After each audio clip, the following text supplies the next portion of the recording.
धर्मराज युधिष्ठिरଙ୍କ प्रश्नर उत्तर देबाकु जाई भगवान श्रीकृष्ण आषाढ़ शुक्ल एकादशी संपर्करे आलोकपात करुछंती। सृष्टिकर्ता ब्रह्मा दिने एही हरिशयन एकादशीर महात्म्य देवश्री नारदंकु कहिथिले। पद्मा नामेति विख्यात सूच एकादशी सीता कुशी केश प्रीत हेतु कर्तव्य व्रत उत्तमम। आषाढ़ शुक्ल एकादशी को पद्मा एकादशी कहा जाए। भगवान श्री विष्णु प्रीति निमंते एही व्रत आचरण करने विधेय अटे। एही दिन ठारू भगवान कार्तिक शुक्ल एकादशी पर्यंत शयन करिथांती। एहाकु हरिशयन एकादशी मध्य कहा जाए। 4 मास धरी भगवान शयन करुथिबारु साधु सन्थ माने एही समय रे व्रत शुक्ल 4 मास धरी भगवान शयन आचरण पूर्वक दान ध्यान जोग तीर्थदर्शन आदि करिथांती। एहाकु चातुर्मास्य व्रत मध्य कहा जाए। पद्म पुष्परे एही दिन प्रभु श्री जगन्नाथ शंख चक्र गदा पद्मधारी कमललोचन भगवान को भक्ति पूर्वक आराधना कले समस्त पापताप दूर हेबा सह अशेष पुण्यफल लाभ होइथाय। सत्य जुगरे ही हरिशयन एकादशी पालन करी सूर्य वंशरे सत्यासंध मान्धता नाम नूप किपरि दिव्यगति लाभ करथिले ताहा एठारे वर्णना कर जायछि। राजा चक्रवर्ती मान्धता राजा सत्यधर्म न्याय रे प्रजा मानकु पुत्रवत पालन करुथिले। तांक राज्य रे प्राकृतिक दुर्विपाक रोग प्रभृति उपद्रव्य आदौ नथिला। धन धान्य रे भरा तांक राज्यर अधिवासी गण सह महा आनंद रे कालातिपात करुथिले। थरे कौनसी पाप कर्मर परिणाम स्वरूप राज्य रे दीर्घ 3 वर्ष पर्यंत वर्षा न हेबारु प्रजागण क्षुधातुषारे थरहर होई पड़िले। फलरे जाग यज्ञादि कार्य आउ संपन्न होई पारिला नाही। अन्न बिना लोक माने हाहाकार करिबाकू लागिले। एकदा प्रजागण राजांक पाखरे निजर दुख जणाई कहिले वर्षा अभावरु अकालरे प्रजा माने मृत्युमुखरे पडुछंती। देवगण पितृ ऋण ब्रह्मयज्ञ आदि करिवार पई अवकाश मिलुनाही। एथिरु उद्धार पाइबा पई किछि व्यवस्था करंतु। वर्षा सृष्टिर कारण भगवत गीता कहंती अनाद भवति भूतानि पर्जन्यादन संभव यज्ञाद भवति पर्जन्याः यज्ञ कर्म समुद्भवाः। हठात अन्न उत्पन्न हेउथिबारु अन्न भक्षण करी प्राणी माने उत्पन्न हुए। सेहीपरि वर्षा यज्ञ हेतु होइथाए। प्राणी माने बंचिले तो यज्ञर आयोजन करिवे। एणु राजा हेउछंती पिता माता भ्राता। प्रजा वत्सल राजा मान्धता प्रजा मानकर दुख सहिबाकू आउ समर्थ नथिले। से किछि सैन्य सामंत को धरी अरण्य अभिमुखे यात्रा कले। एहार प्रतिकार पई से अरण्य रे अनेक साधु सन्थ मुनि ऋषि महात्मा मानकु भेटी निजर दुख मुनि ऋषि मानकु जणाई एही विपदरु उद्धार पाइबा पई प्रयास करी असफल हेले। शेषरे ब्रह्मांकर अन्य एक पुत्र महर्षि अंगिरांक आश्रम रे पहुँचिले। अंगिरा आशीर्वाद प्रदान करी से मानकर सत्कार मध्य कले। मान्धता आसीबार कहिले जे हे ऋषिवर समस्त प्रकार राजधर्म पालन करुथिले मध्य राज्य रे पुष्टिर अभाव हेतु समग्र प्रजाकुल आज दुर्भिक्षर सम्मुखीन होई दुखरे काल काटुछंती। एहार कारण कौन होई पारे? शास्त्र कहंती राजा पाप कले तार फल दुखरे प्रजा माने भोगी थांती। मु राज सेहीपरि प्रजा माने मध्य नीतिकु आपणाई धर्म मार्ग रे दुर्भिक्ष पड़ी अछि। मु धर्म पालन पूर्वक प्रजा मानकु पुत्रवत पालन करुछि। सेहीपरि प्रजा माने मध्य हिंसा द्रोष लोभ आदि छाड़ी परस्पर सह बस्तान नीति को आपणाई धर्म मार्ग रे प्रवृत्त होई अछंती। ताहाले कोन पई मो राज्य रे अकाल दुखर कालतिपात करू अछंती? मोर एही संदेह को दूर करिबा हुअन्तु। एथिपई किछि उपाय जदि अछि तेबे कुहन्तु जहा करा जाई परिबो। दिव्य द्रष्टा महर्षि अंगिरा कहिले हे राजन वर्तमान सत्य जुगरे धर्म 4 पाद विशिष्ट। एही जुगरे ब्रह्मा उपासना और वेद अध्ययन केवल ब्राह्मण मानकर अधिकार अटे। हेले तुम राज्य रे जने शूद्र वर्तमान तपस्या करुछंती। एही अपराध हेतु तुम राज्य रे वर्षा हेउ नाही। जदि प्रजाकुलर मंगल चाहू तेबे सही शूद्र को शीघ्र बध कर। ए कथा सुनी राजा मान्धता कहिले मु किपरि एही ନିରପରାଧ ଶୂଦ୍ର ତପସ୍ୟାଙ୍କୁ ହତ୍ୟା କରିପାରିବି? ଅନ୍ୟ କିଛି ଯଦି ଉପାୟ ଅଛି ମୋତେ କହିବା ହୁଅନ୍ତୁ।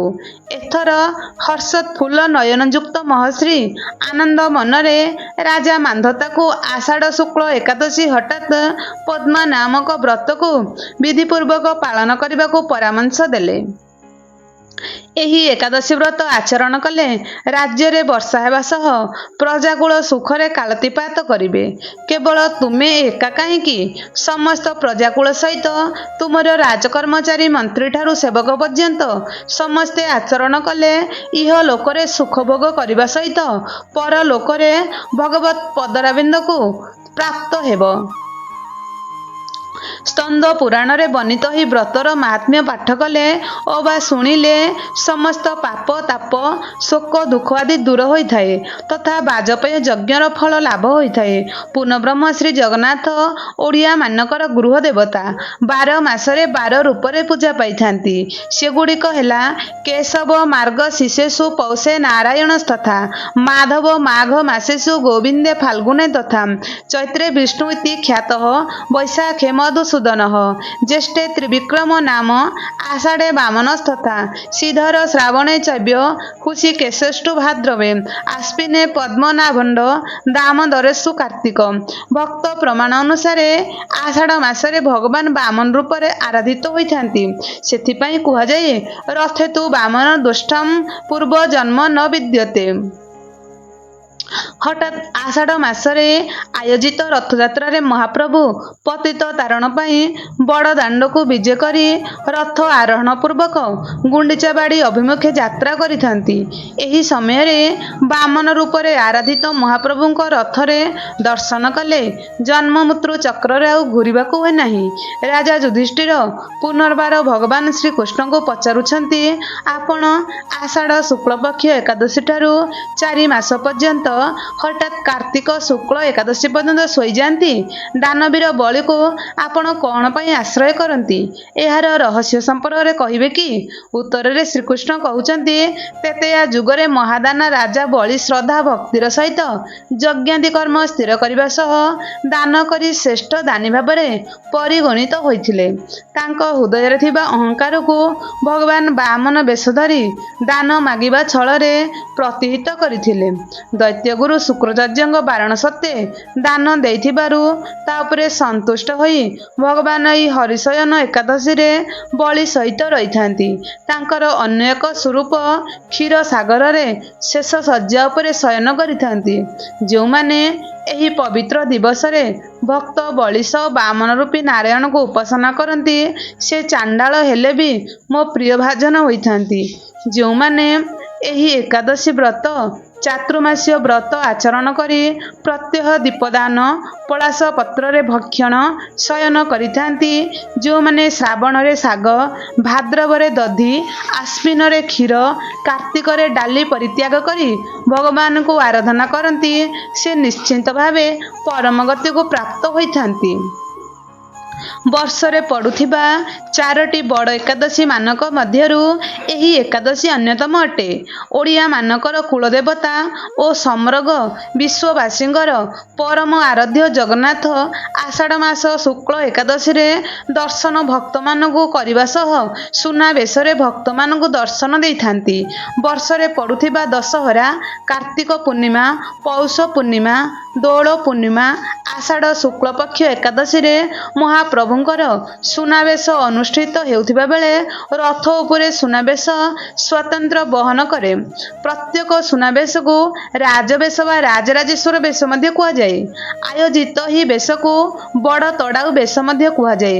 1460 ମସିହାରେ କପିଳେନ୍ଦ୍ର ଦେବ ଦାକ୍ଷିଣାତ୍ୟ ଜୟ କରି ବିପୁଳ ଧନରତ୍ନ ନେଇ ଆସିଥିଲେ। ନିଜକୁ ମହାପ୍ରଭୁଙ୍କର ରାଉତ ବା ପୁତ୍ର ଭାବରେ ମଣି ସେ ସମସ୍ତ ଧନରତ୍ନ ମହାପ୍ରଭୁଙ୍କ ରତ୍ନଭଣ୍ଡାରକୁ ଦାନ କରିଥିଲେ। ମହାପ୍ରଭୁଙ୍କର ବଡ଼ ତଡ଼ାଉ ସେବକ ଥରେ ରଥ ଉପରେ ସୁନାବେଶ କରିବାକୁ ରାଜାଙ୍କୁ ଅନୁରୋଧ କରିଥିଲେ। ତାଙ୍କ ଅନୁରୋଧ ରକ୍ଷା କରି କପିଳେନ୍ଦ୍ର ଦେବ 138 ପ୍ରକାର ରତ୍ନଖଚିତ ସ୍ୱର୍ଣ୍ଣ ଅଳଙ୍କାର ନିର୍ମାଣ କରି ଏହି ଆଷାଢ଼ ଶୁକ୍ଳ ଏକାଦଶୀ ଦିନ ମହାପ୍ରଭୁଙ୍କୁ ରଥ ଉପରେ ବେଶ କରାଇ ଯାହା ଆଜି ବି ପ୍ରଚଳିତ ରହିଛି। ବଡ଼ ତଡ଼ାଉ ବେଶ ଭାବରେ ପ୍ରସିଦ୍ଧ ଲାଭ କରିଛି। ସୁନାବେଶ ଶେଷରେ ସମସ୍ତ ନୀତିକାନ୍ତି ସରିଲା ପରେ ସେହି ରଥ ଉପରେ ମହାପ୍ରଭୁଙ୍କର ଶୟନନିଧି ସମ୍ପନ୍ନ ହୋଇଥାଏ।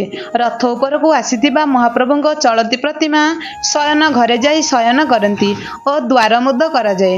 ମହାପ୍ରଭୁଙ୍କର ଏହି ଶୟନ କାଳରେ ଯେଉଁମାନେ ମନ୍ଦିର ପରିସର ଝାଡ଼ୁ କରନ୍ତି, ଗୋବରରେ ଲିପନ୍ତି ଅଥବା ମନ୍ଦିର ପରିସର ଧୋଇଥାନ୍ତି, ସେ ମହାପୁଣ୍ୟ ଲାଭ କରିଥାନ୍ତି।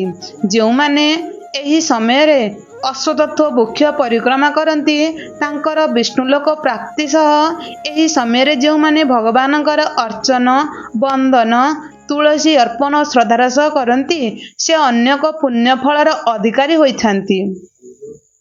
ଅତ୍ୟନ୍ତ ଦୁର୍ଲଭ ଏହି ଚାତୁର୍ମାସ୍ୟ ବ୍ରତ ଯାହାକି ହରିଶୟନ ଏକାଦଶୀରୁ ଆରମ୍ଭ ହୋଇଥାଏ, ସେହି କାଳରେ ମହାପ୍ରଭୁଙ୍କର ପୂଜା ଅର୍ଚ୍ଚନା, ଦାନ ଧ୍ୟାନ ପାଇବା ସହ ଅନ୍ତେ ସ୍ୱର୍ଗତି ଧ୍ୟାନ ଆଦି ଯଥାବିଧି କଲେ ମନୁଷ୍ୟ ମେରୁସମ ଫଳ ପାଇବା ସହ ଅନ୍ତେ ସ୍ୱର୍ଗଗତି ଲାଭ କରିଥାଏ।